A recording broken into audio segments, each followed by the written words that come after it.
Derek Dinas Pendidikan Jatim setelek formulasi sing tepak kaya ngetrepno WFH utawa sekolah teko omah kaya arek-arek SMA bar SMK nduk Jatim.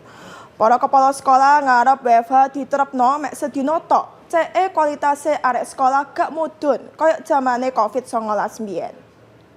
Amanah berat karena kepada diberikan Iku disampaikan Kepala Dinas Pendidikan Jatim Aris Agung Paewai samarine nglantik kepala sekolah nduk Gedung Negara Gerahadi Surabaya Rebo awan mang. Dinas Pendidikan Jatim setelek formulasi sing tepak kaya ngeterapno WFH utawa sekolah teko omah kaya arek-arek SMA bare SMK nduk Jatim.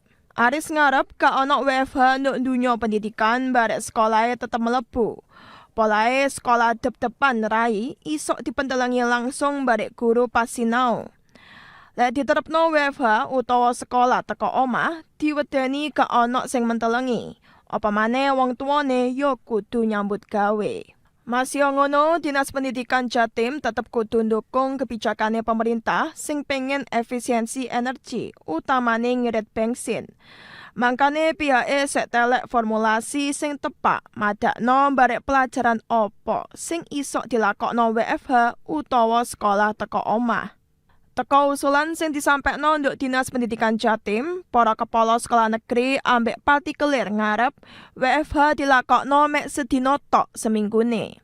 Saiki sek diteleki dina apa sing tepak digawe nglakokno WFH iku. Aris yo nambahno diterapnoe WFH isok keimbas nduk kualitase arek-arek sekolah koyok zamane Covid-19 mbiyen sing kualitase mudhun. Mangkane Dinas Pendidikan ngarep ka ana WFH nduk dunya pendidikan, cekne sekolahe tetep mlebu dep-depan rai. Ayul Adim, JTV.